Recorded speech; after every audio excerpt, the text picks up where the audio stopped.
તમને જે ફ્રેમમાં દેખાય છે વિપુલ ચૌધરી છે, પૂર્વ રાજ્યના ગૃહમંત્રી અને પૂર્વ દૂધસાગર ડેરીના ચેરમેન.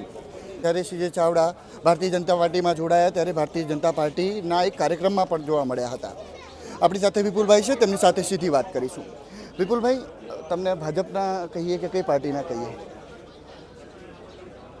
માન્ય ડૉક્ટર A.K. પટેલ 93 યર્સમાં જો સક્રિય રીતે જણાતા હોય અને દેખાતા હોય તો મને તો 56 યર્સ છે અને મને પણ જરૂરિયાત લાગે છે કે જાહેર જીવનમાં સક્રિયતાની જરૂર હોય છે, તો પાર્ટીના પ્લેટફોર્મ ઉપર હું સક્રિય થયો છું.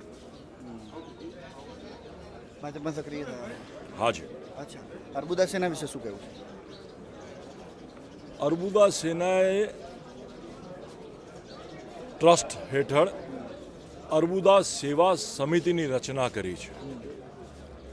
આ ટ્રસ્ટના માધ્યમથી સામાજિક અને શૈક્ષણિક રીતે પછાત વર્ગના ધોરણે ગાંધીનગરના પાટનગરમાં એક બાંધકામ થઈ શકે એટલી જગ્યા અને વિદ્યાર્થીઓ માટે ખેલકૂદની રીતે, રમતની રીતે ગ્રાઉન્ડ કે જે ભાડે પટ્ટેથી પણ મળી શકે એવી એક જગ્યા પાટનગરમાં લેવી છે.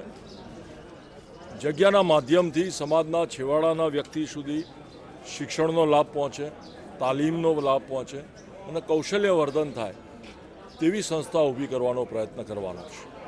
અચ્છા, ચૂંટણી લડવાની ઈચ્છા છે? હમણાં કોઈ વિચાર નથી. કદાચ આગામી વિધાનસભા?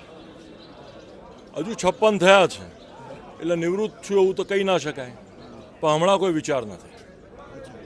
2022માં અર્બુદા સેના સાથે તમે હતા અને જીતે વખતે ભારતીય જનતા પાર્ટીની સામે હતા. લોકો મતલબ એવી વાતો ફેલાતી થઈ હતી કે તમે આમ આદમી પાર્ટીમાં જોડાશો, કોંગ્રેસમાં જોડાશો. જ્યારે ત્યારે હું સહકારી રાજકારણમાં હતો અને સહકારી રાજકારણમાં હું ડિસ્ટર્બ થયો હોઈશ અને એ ડિસ્ટર્બ કરવાની પ્રક્રિયા બહુ લોકશાહી ઢબે મને નહોતી લાગી. એટલે લોકશાહીનું જતન થાય એના માટે હું સંઘર્ષ કરતો હતો. શું લાગે તમને કોને ડિસ્ટર્બ કર્યા હતા? લોકશાહી પદ્ધતિઓ જે હોવી જોઈએ સહકારિતામાં એ જળવાય એ માટેનો સંઘર્ષ હતો. કોઈ પક્ષે ડિસ્ટર્બ કર્યા હતા એવું કહેવા માંગો છો?